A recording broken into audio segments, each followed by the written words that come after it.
Assalamualaikum warahmatullahi wabarakatuh. Halo, nama saya Rizky Maulida dengan NIM 220910101044 dari kelas Diplomasi A1 Fakultas Ilmu Sosial dan Ilmu Politik, Program Studi Hubungan Internasional.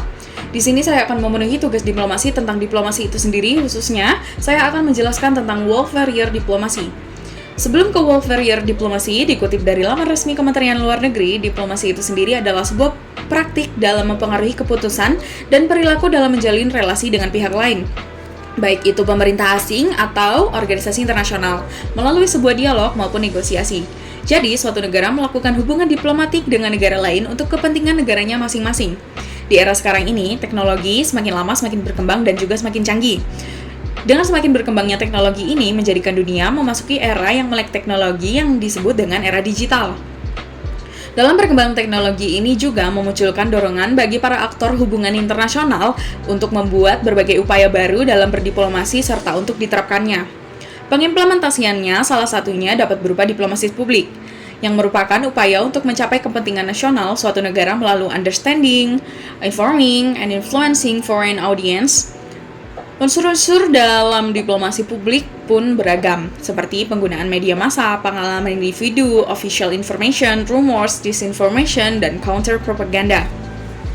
Biasanya, alat informasi internasional yang sering digunakan dalam diplomasi ini adalah propaganda, media massa, radio internasional, dan juga yang lainnya. Ada hal yang menyita publik mengenai kebijakan baru Cina dalam diplomasinya, yaitu World Warrior Diplomacy.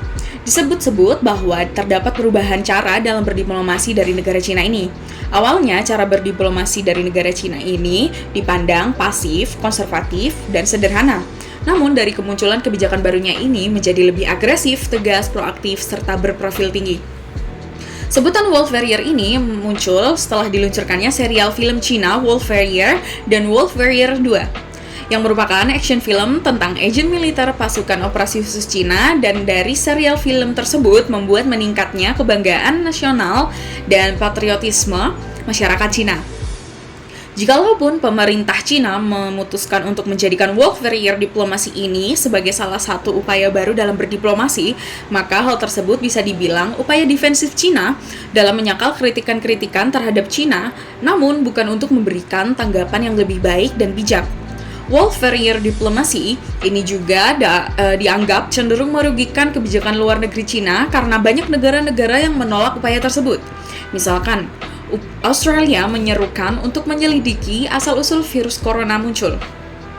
Hua Chunying dalam jumpa pers menyatakan kalau ada beberapa orang menyebut diplomasi Tiongkok sebagai diplomasi wolf. Oleh karena itu, Tiongkok memberikan balasan dan memaparkan fakta terhadap serangan tanpa garis dasar kepada Tiongkok.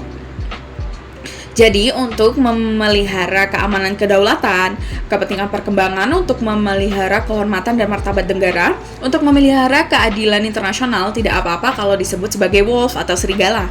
Selain itu, Kemenlu Tiongkok menunjukkan bahwa baik melabelkan virus, mempolitisasikan wabah, menstigmatisasikan Tiongkok, menyalahgunakan keamanan negara untuk menghantam perusahaan Tiongkok, merusakkan pertukaran kebudayaan dan pendidikan, perdagangan, dan kerjasama teknik, mencampur tangan dalam urusan negeri Tiongkok atas nama HAM, hak asasi manusia, demokrasi, dan kebebasan, maupun melanggar prinsip dasar hubungan internasional dengan niat jahat mengecam sistem politik Tiongkok, bahkan mengadakan sanksi unilateral kepada Tiongkok. Apakah orang lain berhak menghina, menyerangi Tiongkok, tapi pihak Tiongkok tidak mempunyai hak untuk menjelaskan faktanya? Apakah setiap warga negara mempunyai hak untuk membela diri, tapi Tiongkok sebagai negara berdaulat tidak mempunyai hak untuk memelihara kedaulatan, keamanan, kepentingan, perkembangan, dan kehormatan negara? Mungkin cukup sekian yang bisa saya sampaikan. Mohon maaf apabila ada salah kata, kurang lebihnya mohon maaf. Wassalamualaikum warahmatullahi wabarakatuh. Terima kasih.